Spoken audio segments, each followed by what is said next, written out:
Quais são as competências específicas da língua portuguesa segundo a BNCC? E tem competência para a língua portuguesa? Se você não sabe ou se você tem dúvidas sobre esse tema, não precisa se preocupar, que o professor Davi Souza está aqui para te ajudar, para te ensinar, beleza? Vem comigo!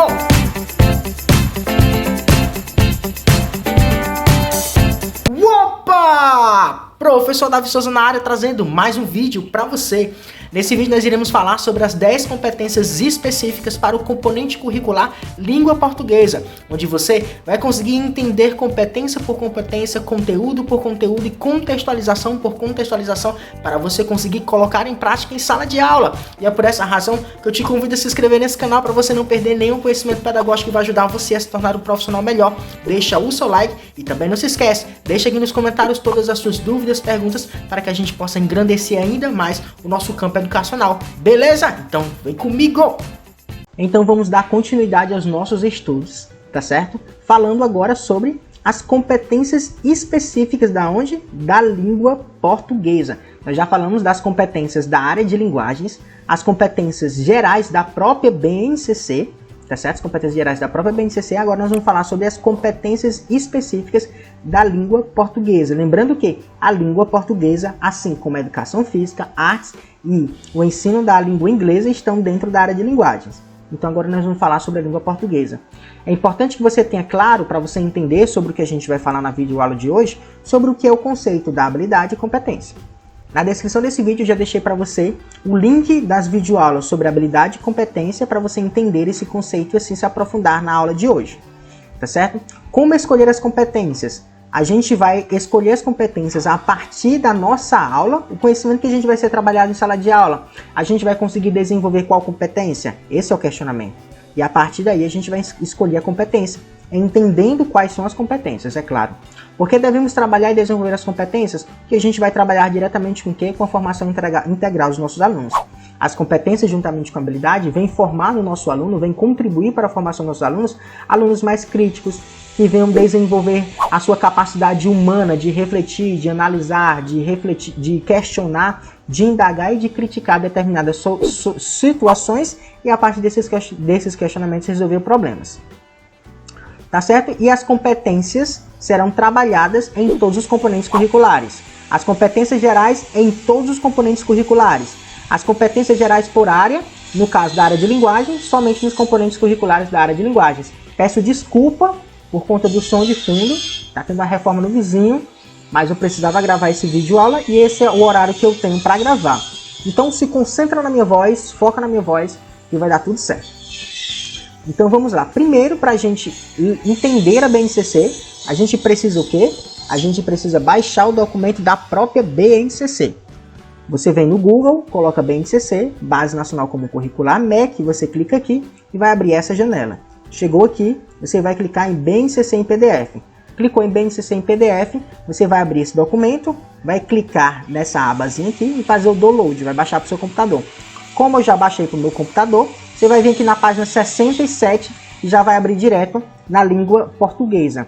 Como a gente já, no nosso plano de aula sobre a língua portuguesa, a gente estruturou passo a passo como é que é a língua portuguesa na BNCC, então a gente já tem essa informação clara, então a gente vai dar continuidade às competências. Então se você quiser acessar planos de aula, plano anual, atividades, dinâmicas prontas, onde você precisa somente pegar essas informações e colocar em prática, é só você vir na descrição desse vídeo. Eu já deixei um site online separado para te ajudar nesse momento tão importante que é o planejamento educacional. Inclusive, você vai economizar tempo, vai ficar menos estressado por conta desse planejamento, vai aproveitar melhor o seu dia e pegar suas essas informações e colocar em prática. Estamos agora na página 87, tá certo? Onde a gente vai falar sobre as competências específicas de língua portuguesa.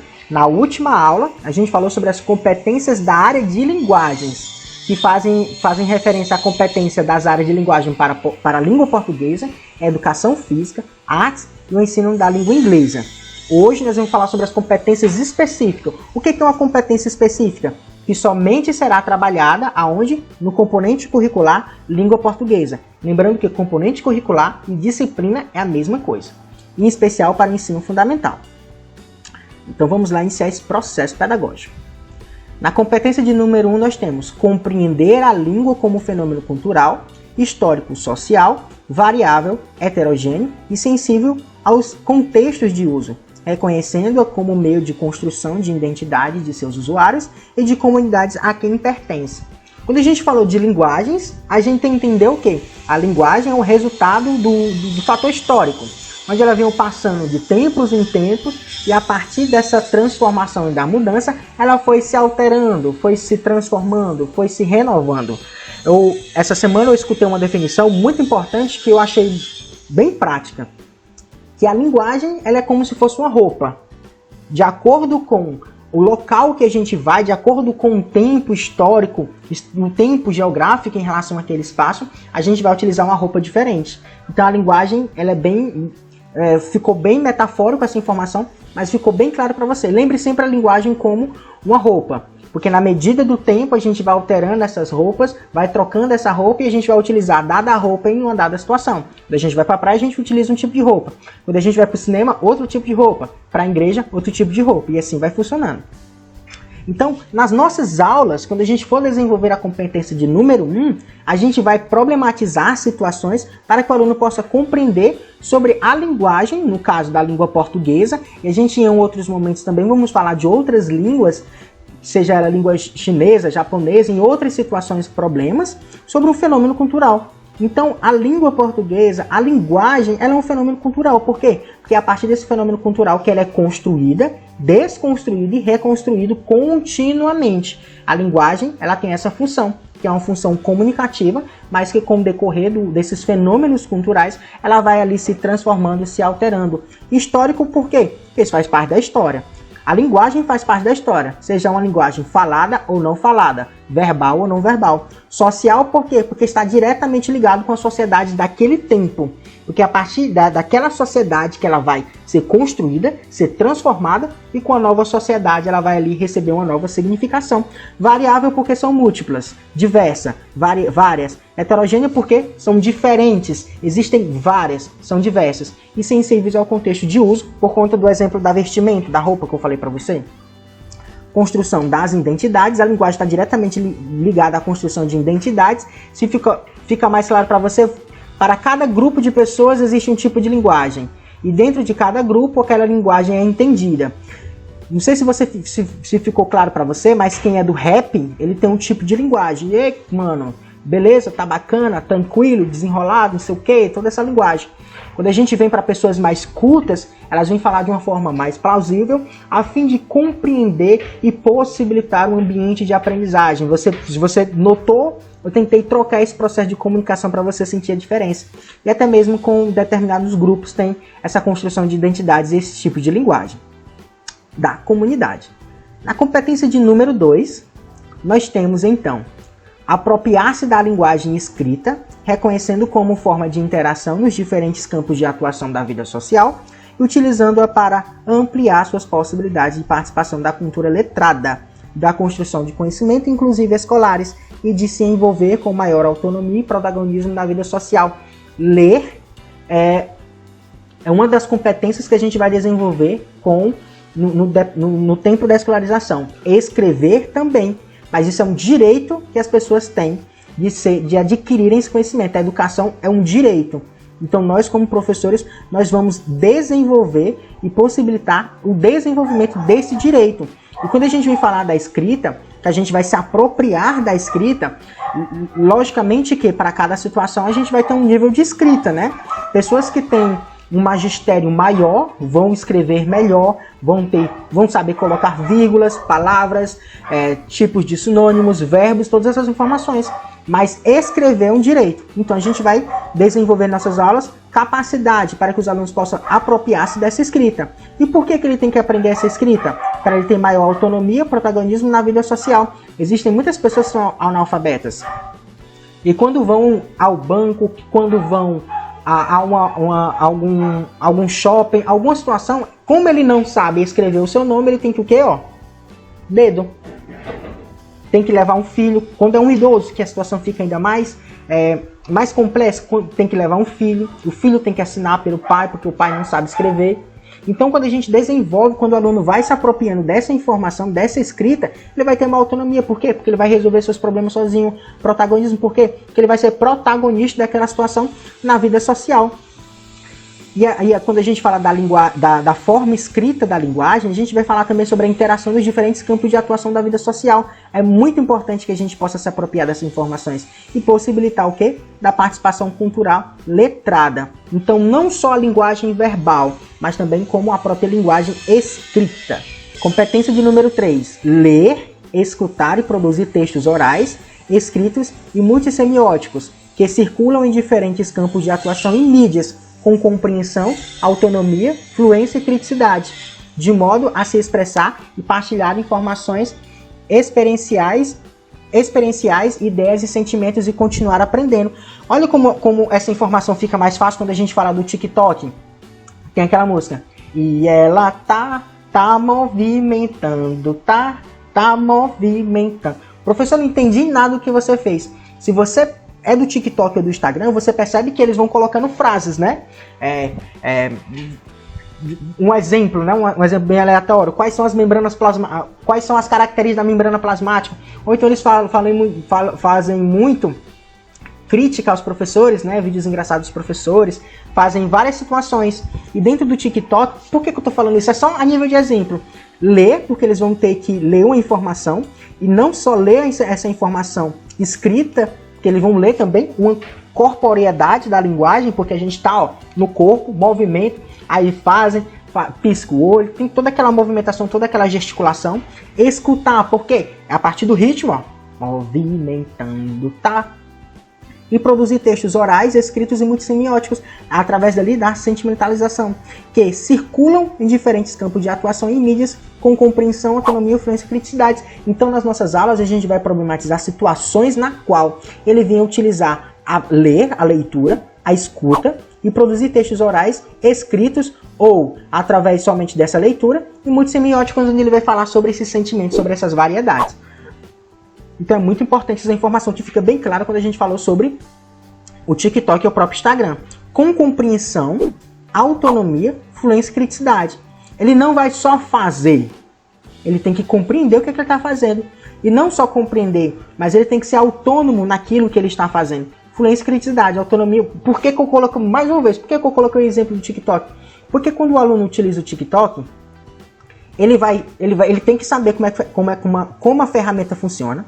Ele tem que fazer sozinho, porque ele tem que ter autonomia. Fluência, porque ele tem que ser desenrolado para fazer. E criticidade, porque ele tem que pensar o que vai ser melhor, o que vai dar mais audiência para ele, o que os amigos dele vão gostar e tudo mais. Então ele está utilizando aqui uma criticidade. E dentro dessa ferramenta ele vai falar sobre o ler, escutar, produzir textos orais, escritos semióticos. Ah, então vou utilizar o TikTok em sala de aula? Eu não falei isso. O que eu falei para você é que essa ferramenta a gente consegue aplicar todas essas informações. E a partir dessa aplicação dessas informações em várias atividades que a gente pode fazer em sala de aula, como uma paródia, onde a gente pode fazer uma peça, um seminário, a gente vai desenvolver essas habilidades e competências. Beleza? Competência número 4 fala: compreender o fenômeno da variação linguística, demonstrando atitude respeitosa diante da variedade linguística e respeitando e rejeitando preconceitos linguísticos. O Brasil é diverso. E existem diversas linguagens. Existem aquelas pessoas que falam mais chiando, que são os paulistas.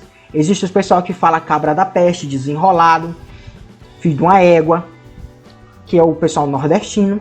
Então, por mais que seja diferente em relação a essas informações, é importante que a gente venha falar sobre essa variação linguística.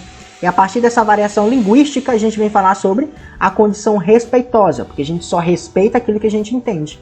Então, na nossa problematização sobre as variações linguísticas nacionais ou internacionais, a gente tem que apresentar, a fim de alcançar essa compreensão dessa variação, que o aluno entenda que existe uma variação linguística diferente e que ele precisa respeitar e não tratar com nenhum tipo de preconceito.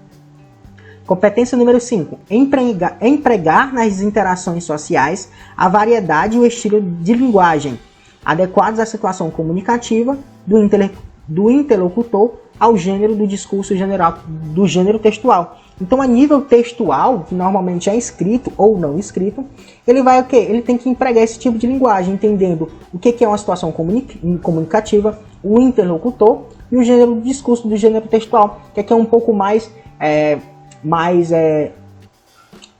técnico, né? Quando a gente vem trabalhar em sala de aula, para ele entender essa variação. Quem é o autor do texto, quem está falando, quem são os personagens, quem são os participantes.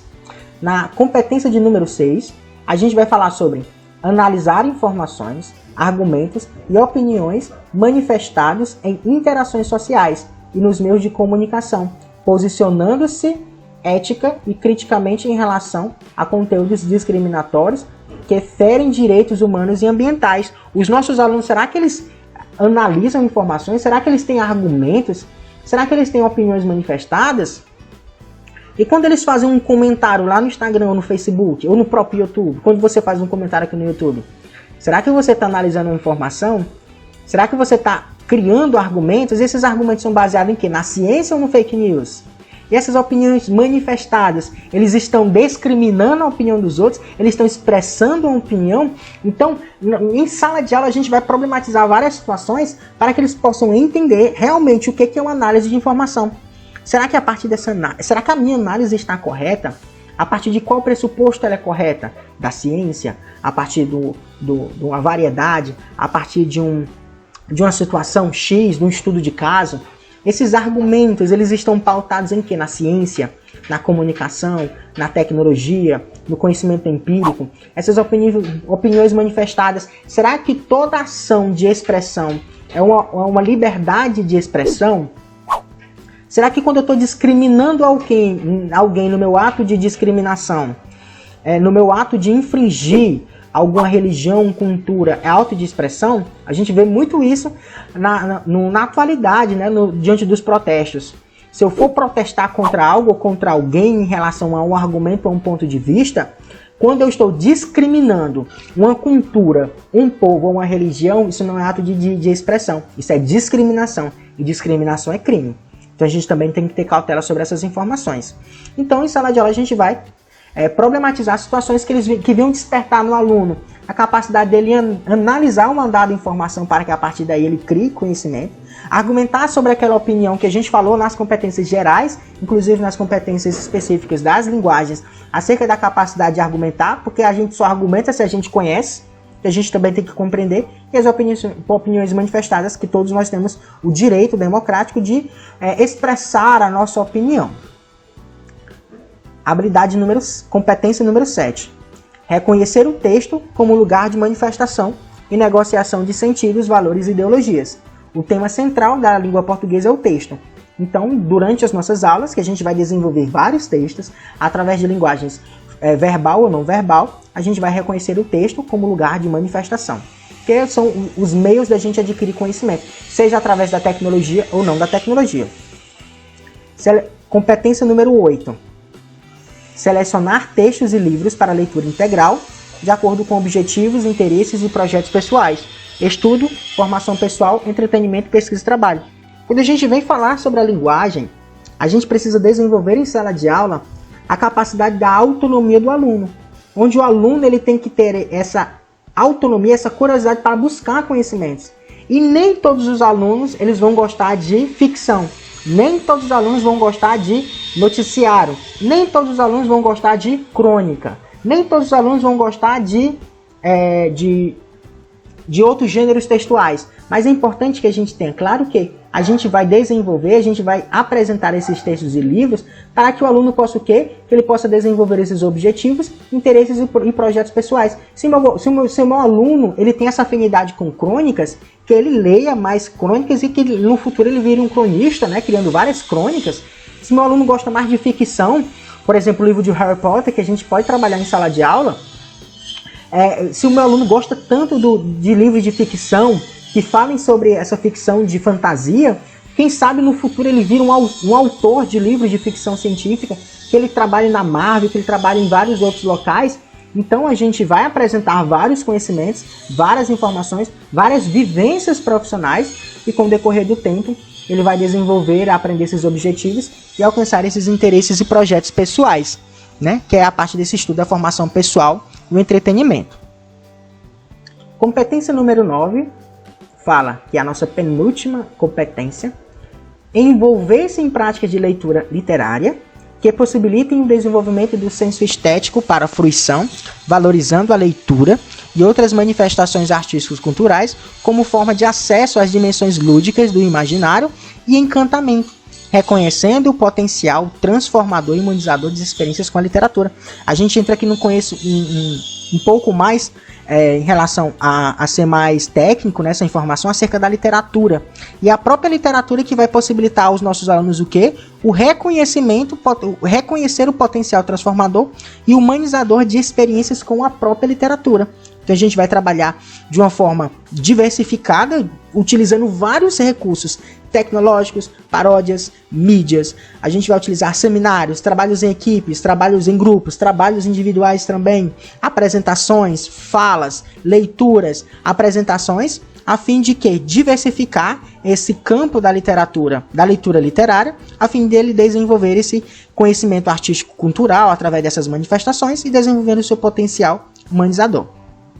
A nossa última competência fala sobre mobilizar práticas de cultura digital, diferentes linguagens, mídias e ferramentas digitais para expandir as formas de produzir sentidos nos processos de compreensão e produção, aprender e refletir sobre o mundo e realizar diferentes projetos autorais. Então, quando a gente vem falar da competência número 9, ela fala sobre tecnologias da cultura digital. O texto, a linguagem vai estar em todas as nossas esferas, inclusive a tecnológica. E como a gente está utilizando o celular escrevendo, que é um texto digital, que tem uma linguagem, seja ela com foto ou sem foto, com texto ou sem texto, os nossos alunos precisam aprender e refletir sobre o mundo e realizar diferentes projetos autorais, entendendo todas essas informações e não só entendendo, mas podendo atuar de forma autônoma, de forma responsável e compromissada com o bem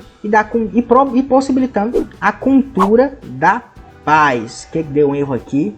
A cultura da paz. Então, essas são as competências específicas da língua portuguesa, tá certo? A gente trabalhou todas essas informações, todos esses contextos, tá certo? Se você gostou desse vídeo, se inscreve nesse canal para você não perder nenhum conteúdo pedagógico, assim, se você se aprimorar e se tornar um profissional melhor, deixa o seu like, deixa também aqui nos comentários todas as suas perguntas e dúvidas e não se esquece, na descrição desse vídeo tem um site online que tem planos de aula pronto, onde você precisa pegar só essas informações e colocar em prática e assim inovar em sala de aula, economizando tempo, aproveitando melhor suas habilidades, entendendo mais sobre a BNCC e o mais importante, efetivando o processo de ensino-aprendizagem em sala de aula. Não se esquece, já estou te esperando para a próxima videoaula. Deixa o seu like e valeu!